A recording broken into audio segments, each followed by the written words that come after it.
నమస్తే అండి. Welcome back to Ashwini thoughts. మేము చాలా బాగున్నామండి. మీరందరూ కూడా బాగుండాలని ఆ లక్ష్మీ గణేష్ని వేడుకుంటున్నాం. ఈరోజు పంచాంగం సెప్టెంబర్ 22, 2024 ఆదివారం. ఈరోజు తిథి నక్షత్రం ఏంటి, అదే సమయం వరకు ఉంది. ఈరోజు శుభ అశుభ గడియలు ఏంటి, వీటితో పాటుగా ఈరోజు మంచిదేనన్న విషయం కూడా చూద్దామండి. స్కిప్ చేయకుండా వీడియో ఎండింగ్ వరకు చూడండి.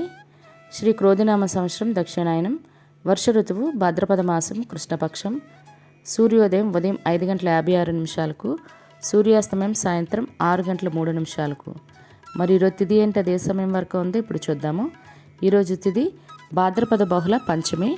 పంచమి తిథి సెప్టెంబర్ 21 శనివారం రాత్రి 11:25 నుండి సెప్టెంబర్ 22 ఆదివారం రాత్రి 9:21 వరకు పంచమి తిథి అనేది ఉంటుందండి.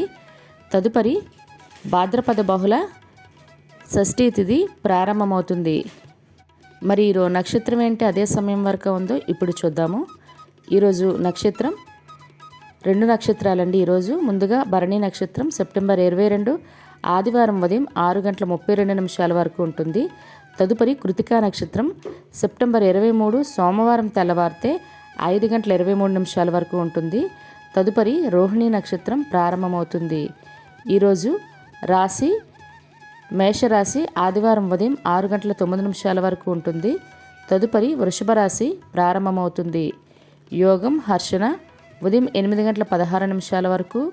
తదుపరి వజ్ర ఉదయం 5:26 వరకు.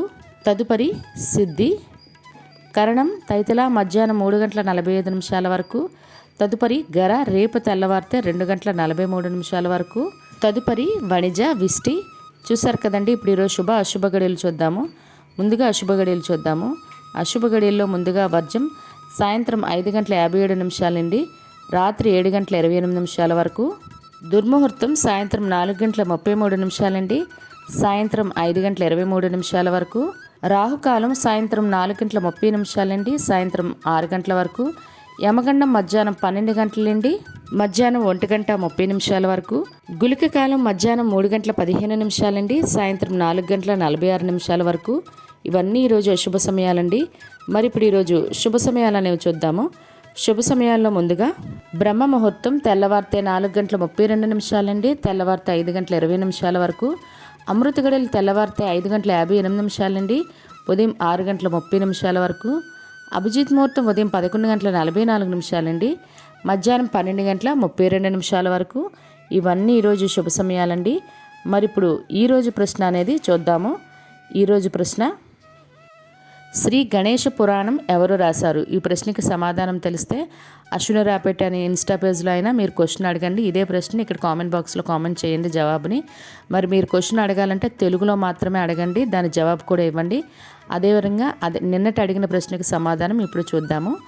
నీలాచలం అంటే ఏ క్షేత్రం? అది పూరి క్షేత్రాన్ని నీలాచల క్షేత్రం అని అంటారండి. ఎవరో అయితే సమాధానం అయితే చెప్పలేదు.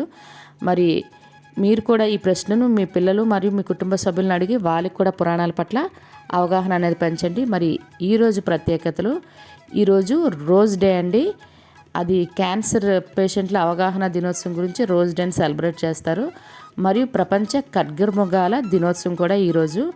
ఇవి ఈరోజు ప్రత్యేకతలు.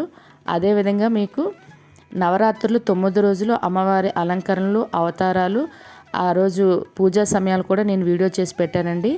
అదేవిధంగా ఈ మహాలయ పక్షంలో చేయవలసిన విధి విధానాలు, ఎందుకు మహాలయ పక్షం యొక్క ప్రత్యేకత ఏంటి, ఇలాంటివి కూడా వీడియో చేసి పెట్టాను. ఈ వీడియో చివరి కూడా మీకు ఎండ్ కార్డ్స్లో కనిపిస్తుంది, లేదా నా ఛానల్లోకి వెళ్ళైనా చూడొచ్చు. మరి ఇప్పుడు ఈరోజు మంచిదేనా అనే విషయం చూద్దాము. ఈరోజు ప్రత్యేకించి ఎటువంటి శుభకార్యాలు చేసుకోవడానికైతే ముహూర్తాలు లేవండి. సాధారణంగా రోజువారీ పనులు అయితే చేసుకోవచ్చు. చూసారు కదండి ఈరోజు పంచాంగం. మీకు ఈ వీడియో నచ్చినట్లయితే మీ ఫ్రెండ్స్ అని, మీ ఫ్యామిలీ మెంబర్స్ కానీ ఈ వీడియో అవసరం అనుకుంటే వాళ్ళకి ఈ వీడియో ఫార్వర్డ్ చేయండి. మరిన్ని ఇంట్రెస్టింగ్ వీడియోల కోసం అశ్విని థాట్స్ ఛానల్ని సబ్స్క్రైబ్ చేసుకోండి. బెల్ బటన్ టచ్ చేసినట్లయితే ప్రతి నా వీడియో మీకు నోటిఫికేషన్ కింద వస్తుంది. ధన్యవాదములు.